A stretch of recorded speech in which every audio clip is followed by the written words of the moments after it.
बुद्धि विनाशाय दीप ज्योति नमस्तुते। दीपो ज्योति परब्रह्म दीपो ज्योति जनार्दन दीपो हरतु। और पूछो इनको कि सृष्टि को बचाने में बिहार के कृषि विभाग का क्या योगदान है। तो सब लोगों की ये जिम्मेवारी बनती है कि जो योजनाएं इन्होंने बताया है, नहर है, आहर है, पोखर है,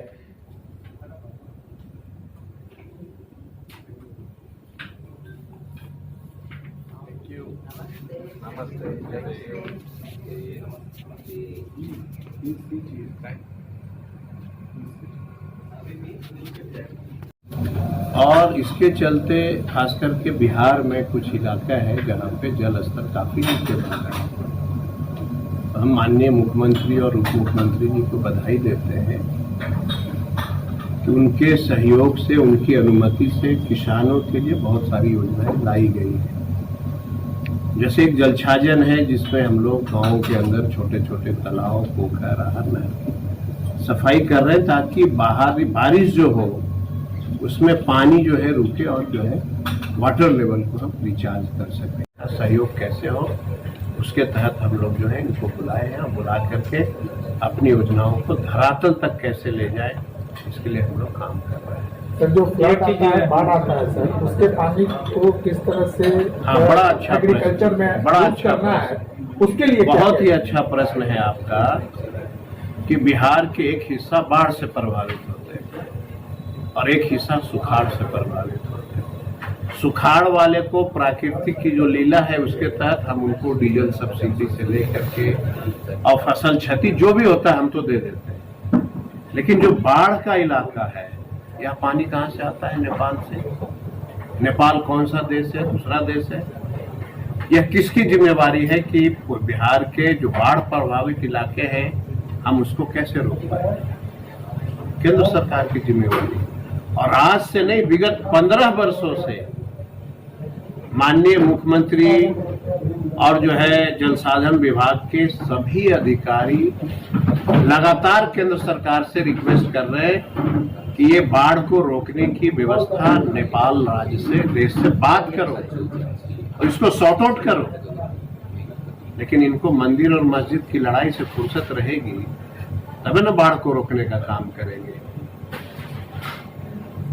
सवाल यहाँ है कि प्राकृतिक की लीला से मानव जाति खतरे में है, इसको इन लोग जो है नहीं कर पा रहे हैं।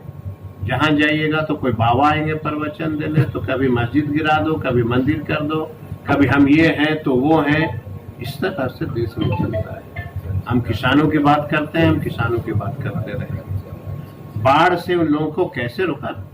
बिहार सरकार के पास जो अपनी माने पैसे हैं, जितने ये सक्षम है उतना हम लोग काम कर रहे हैं।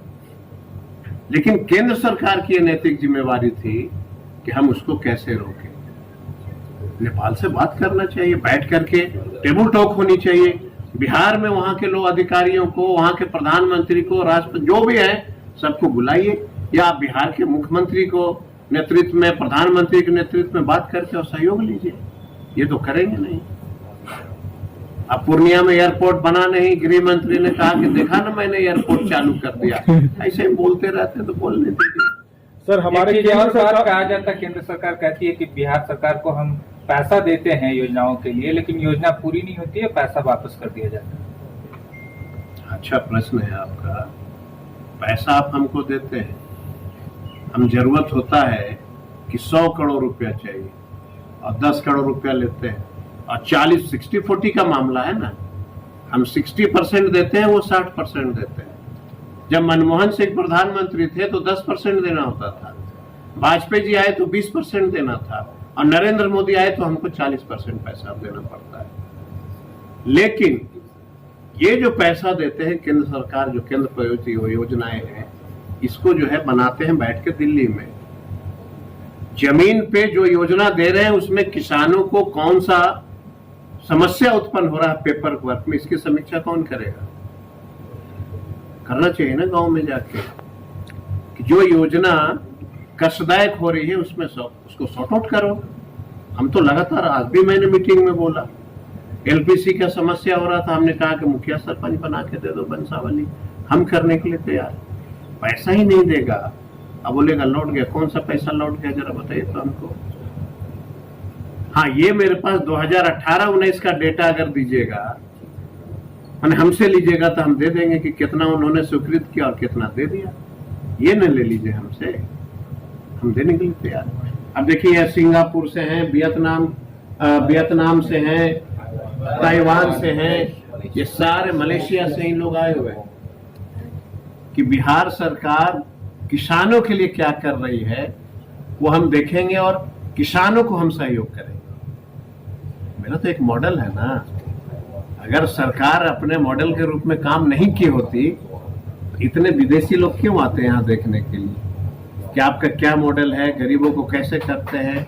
अब ये जो है संस्था की जो है हेड है, ये कह रही है कि कितना किसान को बोरिंग देना है खेती करने के लिए।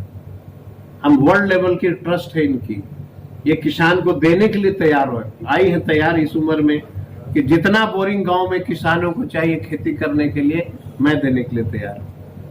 हम अपने विभाग की ओर से इनको बधाई देते हैं कि इस उम्र में भी विदेश से चल के माननीय मुख्यमंत्री और उप मुख्यमंत्री के मॉडल को देख करके एक किसानों को जो है सो सहयोग करने के लिए तैयार हुई। ठीक। तो बिहार में जब इलेक्शन होता है तो लोकसभा सीट खुद लड़ लेते हैं। किसके साथ? भाजपा के साथ। और जब गरीब का बेटा को एमएलए बनने की बारी होती है तो अकेले लड़ते हैं। ऐसा क्यों? ये मैं जानना चाहता हूं कि कौन सी ये परिस्थिति उत्पन्न होती है आपके साथ कि जब आपको एमपी बनना होता है तो आप किसी गठबंधन के साथ लड़ते हैं, और जब गरीब के बेटा को एमएलए बनने की बारी होती है तो आप अकेले लड़ते हैं। ये राज मुझे चाहिए, इसका खुलासा करना चाहिए कि कौन सी परिस्थिति बन जाती है कि लोकसभा पहुंचना है तो गठबंधन में जाओ और गरीब का बेटा को जब एमएलए बनना हो तो वो जो है अकेले लड़ो। इस राज को मैं जानना चाहता हूं। सर, एक प्रश्न, केंद्र सरकार और राज्य सरकार के बीच में तानाबानी के बीच में आम जनता किसके पास जाएगी? ये प्रश्न जो है आपका